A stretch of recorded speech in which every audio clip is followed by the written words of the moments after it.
Hey everyone, when you think of the word remember, what do y'all think about?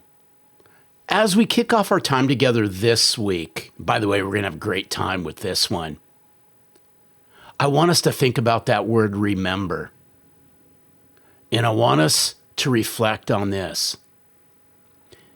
Be remembered for your mind and not your merchandise, not your goodies, not your treats.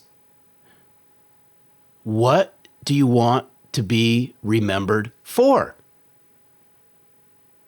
What do you want to be known for? And this week, I really want us to seriously pause on that word remember, because whether you realize it or not, whether you want to believe me or not, your prospects are already answering that question for you. Because too many salespeople, and I'm going to push the button on this, probably going to ruffle some feathers, might even tick a couple of you off. That's okay. But too many of you in sales, way too many, are known for dropping off donuts and goodies and lots of really nice food, sending gimmicky gifts, or better yet, pattern interrupting your way to grab their attention. Why? I'm not dogging this. Please hear me out on this. I'm not dogging this. I'm just asking us to reflect on why. Why do you believe, hear me out, and I'd be curious your responses on this, but why do you believe that all you in sales have to buy attention instead of earning it? I think many of us, and again, I'm going to throw that stake in the ground on this. I think many of us convinced ourselves that decision makers care more about what's in the box than what's in our brain.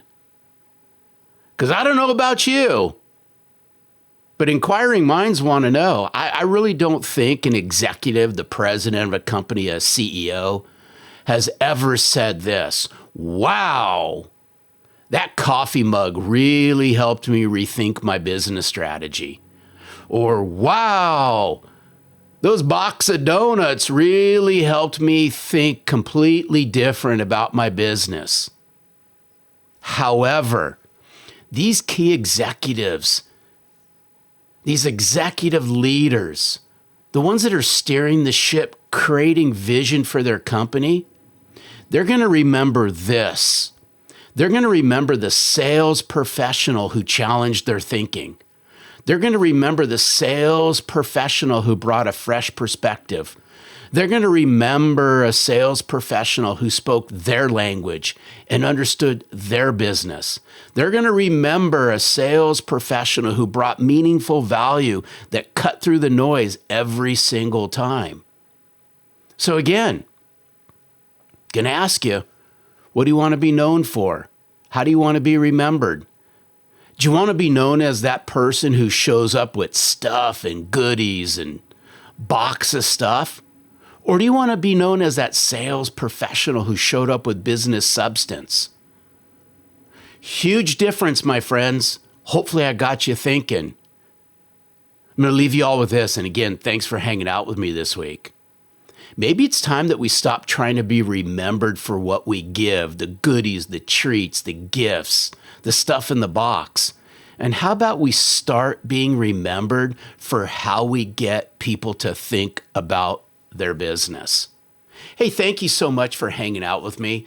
Together, we're building this movement we call selling from the heart. It's about bringing trust, authenticity, and deep care. Not only about yourself, but about your clients and your future clients. Because hear me out on this.